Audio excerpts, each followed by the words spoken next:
Here are my Scotland player ratings for their game against South Africa. A very disappointing loss for Scotland. They played such a good game of rugby. Now, I haven't spoken to any Scotland fans. I haven't seen any Scotland fans' reaction either. But I thought that was a really good game of rugby from Scotland. They came to South Africa. They brought the fight. They brought the game. They brought the intensity. They never gave up. They brought that never say die attitude. And I thought they were really good in this game. And to be honest, at some points, I almost thought that they deserved to win the game, to be honest, because it looked like they were going to win the game. So some really good performances there from some of those Scotland players. But before we do get into it, if you do enjoy the content, please don't forget to like and subscribe to help the channel grow. I really do appreciate all the support. The Scotland fans have been coming to the channel now in numbers since the Six Nations, and I really do appreciate it. And as you can see, if you've watched the previous videos, I had to make the shirt swap for the Scotland shirt. They deserve it. They were awesome today. But we'll start off with number 1, Piers Skuman. Probably my forward man of the match today. I've gone for an 8 out of 10. This guy was everywhere. Scrummaging wasn't bad either. His footwork when he goes in the carry, his carrying intensity, his ability to just keep going, never say die attitude, the engine on this man. What a performance, an 8 out of 10. Probably should have gone for a 9 out of 10. I think if the scrums were a little bit better in the first half, I would have gone for a 9 out of 10, but he was absolutely everywhere. Same goes for Ewan Ashman. He had one big moment. We had a crucial knock-on that could have changed the game for Scotland, but I've gone for a 7 out of 10 for him. He was still really good, and he's picked up his game a lot since the Six Nations because he was struggling there, but he's back at his best now, and it's really good to see. Number 3 is Xander Fagerson. I've gone for a 6 out of 10. Not as, I wouldn't say it wasn't his best. He was actually pretty good today. I just think some of the other guys were a bit better today. So for Xander Fagerson, a 6 out of 10. Not his best at scrum time. Did alright around the park, but probably one of those big names you see in the team that I didn't see much. But that's just my perspective. I mean, I'm just doing this from what I remember on the field. There could have been a lot more things I didn't see happen. A lot more things stats-wise that I didn't see happen. So if you disagree with that, please let me know down below in the comments. Let's talk about it. And I might just go watch the game back and see some things I didn't see in live, because I was stressing in live, to be honest, because I thought Scotland were going to beat my team because they were looking extremely good at some periods throughout that game. Now, number 4, number 5, I've gone for a 6 and an 8 out of 10. So for Brown, I've gone for a 6 out of 10. For Cummings, I've gone for an 8 out of 10. I thought Cummings was extremely good today. Some of those line breaks, some of that work rate. He is becoming one of those essential players that Scotland needs to have in their team every single time they take the field. He was brilliant today, a very high work rate, and what a good player. I mean, this guy's just one of those guys like a Matt Fagerson, given an opportunity, and he's taken that jersey with both hands, and he's not giving that jersey back to anyone. So really good there. Then looking at the loose trio, I thought the loose trio for Scotland were pretty good today. I thought the backline is what really stood out, but I thought honestly this loose trio, I've gone for a 7 out of 10 for Matt Fagerson, I've gone for a 7 out of 10 for Rory Dodge, and I've gone for a 7 out of 10 for Jack Dempsey. By the way, if I sound so excited, it's because I am, because that was such a good game of rugby at Loftus. The intensity was off the charts. That was such a good game of rugby, and even if Scotland would have won that game, I still would have been happy because that was such a good game of rugby. And yes, the Springboks had a much changed team, but Scotland really came and pitched up today, and if they can do that going forward, they will be a very threatening team to a lot of big teams. So I really do like the mindset from the Scotland team right now. They've beaten France by a big margin. They thrashed England this year as well. Not a good game against Ireland, but they beat Wales, they lost to Italy, they beat Argentina last week. A mixed bag of performances, but when it clicks for Scotland, they can beat almost anyone in the world. So a really good performance there. But for all the guys in the loose trio, I've gone for a 7 out of 10. Much better from Jack Dempsey today. It was a much more kind of a live wire, a lot more ball carries, a lot more around the park, a lot more busy. Matt Fagerson as well, a few side steps as well. It's something I didn't realize he did before. Really good footwork from him. And then of course Rory Dodge running through people at times. And I think a lot of people were kind of taken aback by just how physical Rory Dodge is as well. And to be honest, I was taken aback at how physical the Scotland forward pack was today. They were so physical. Not just scrum time. I think scrum time's a whole separate game by itself, but around the park, this forward pack from Scotland was accurate, giving Ben White quick ball, good at the breakdown, the intensity was high, and the ferociousness they played with was really good to see that. I want to see them keep this up every single game going forward, because that's the level they've set for themselves now. Moving on to number 9 and number 10, Ben White, I've gone for a 9 out of 10.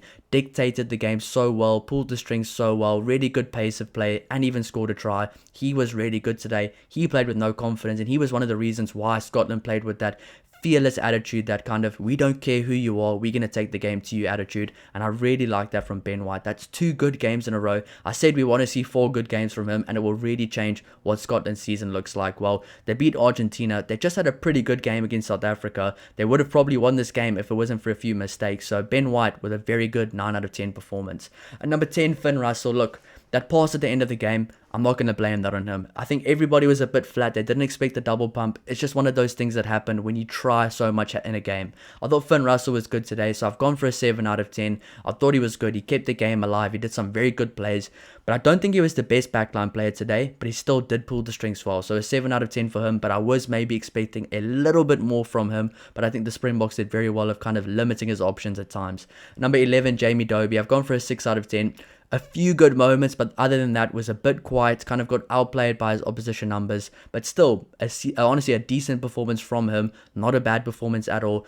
I would have liked to see a guy like Darcy Graham, but I think they do believe that Jamie Dobie is the guy they can take forward and can also play that kind of dual role, that versatile role of moving to scrum off later in the game. So if you have a player like that, you got to use them. They are very valuable to their team. Moving on to the centres there, Sione Tuipulotu and Rory Hutchinson, they worked very well as a centre combination once again, but for Sione Tuipulotu, I've gone for a 9 out of 10. He is my man of the match. This guy was everywhere today. The way this guy was attacking that pillar and post defence from South Africa, the way this guy was running lines today, the way he was using his footwork into contact, running through people, running over people, playmaking, the offloads, one of the best games I've seen from Sione Tuipulotu. And I actually watched a podcast the other day with Sione Tuipulotu on it, and he was one of those guys, he says, I just love playing rugby. I just love being so competitive, and you could see that the way he was playing today, and it's just like a breath of fresh air seeing a player like that play so good, but you know he's actually a really good guy from the field as well. So Sione Tuipulotu, a 9 out of 10, my man of the match by far. From both teams combined, Sione Tuipulotu was my man of the match. It has to be said. I don't know who got man of the match. As soon as the game was finished, I sprinted here to do a video and to try to get all these videos out because I was that excited. That's why I'm sweating so much, because I just sprinted and I was nervous as well. But Sione Tuipulotu, a 9 out of 10 for him. Number 13, Rory Hutchinson. I've gone for a 7 out of 10. A solid performance, maybe not as good as last week, but most of the kind of play for Scotland happened within that kind of direct channel, that direct gameplay, their pillar post, inside first receiver, and a lot of teams will probably take note of that, but I don't know if the Springboks full strength team will play that will happen. I mean, that's not normally a thing that happens. That's not normally where space is against the Springboks. They kind of invite teams to go around the outside of them, and they back their pace and they back their cover attacking ability. Scotland unlocked a whole new type of thing today against the Springboks. They unlocked the Springboks in a way we haven't seen the Springboks get unlocked in a long time. And I think Rory Hutchinson and Sione Tuipulotu and Finn Russell are one of those key reasons, because they kept the ball alive. They were running incredible lines and they just didn't give up at all times. So a 7 out of 10 for Rory Hutchinson. Number 14, Kyle Steyn, I've gone for an 8 out of 10. And for number 15, Kyle Rowe, I've gone for an 8 out of 10 as well. Both these guys were absolutely brilliant. The footwork they have, the ability to beat defenders. And Kyle Rowe, I mean, wow. This guy's such a good player. I mean, the way this guy plays rugby, he makes it look easy sometimes. He doesn't look like he should be able to move the way he does, but he does. Another really crucial try on the brink of halftime to take the scores level. Well, Finn Russell made the scores level, but what a crucial try. Sione Tuipulotu breaking the line, an incredibly timed offload, a very difficult offload as well. What a line ran by Kyle Rowe there. Some incredible rugby. And Kyle Steyn, beating defenders for fun, playing against his country of birth, a very big day for him. And I think the two South African lads there, Piers Skuman and Kyle Steyn, really stepped up today. And I think, honestly, if they were to play like that in South Africa when they were still younger, they would definitely be in the green and gold right now, because they were playing some brilliant rugby. But it's the best thing for their careers that they are playing for Scotland. And I mean, those are two of those. I mean, honestly, Sione Tuipulotu, Kyle Steyn and Piers Skuman are the three guys that they've bought into Scotland. They are Scottish. You can see how they sing the anthem. They sing it with pride. They are so proud to be Scottish now, and they're so proud to play for Scotland, and they show it every single time they play. So you love to see that, and they really kind of have bought into the culture there, and you love to see it. So number 15, Kyle Rowe, an 8 out of 10. The replacements, I've gone for an 8 out of 10. Josh Bayliss, I've said it so many times, play him from the bench. He's one of those key guys, like a Kwagga Smith for South Africa, like a Nick Timoney for Ireland as well, like a Wallace Atiti for the All Blacks. Maybe maybe not today, it was a poor game for him, but he is one of those guys. He's so quick and he can make such a good impact. And I thought the whole bench with Hiddleston, with him and some of the other guys as well, the bench front row as well, they really did pitch up for Scotland. So now 8 out of 10 for Scotland, and by the scores here, it probably sounds like Scotland won the game, but they didn't actually really lose the game. I thought South Africa had some really good moments of individual brilliance, but Scotland scored their tries by doing perfect things as a team, adjusting as a team. And these are the things I was asking of Scotland in the last few weeks. Are they able, when the team asked a lot of questions of them, to adjust on the fly, to make adjustments to their structure, to their game plan, to really change things up, to be able to get the best out of their team, out of their squad? And they did that today, and it worked out pretty well. They almost got the win away from home, and they took South Africa very close.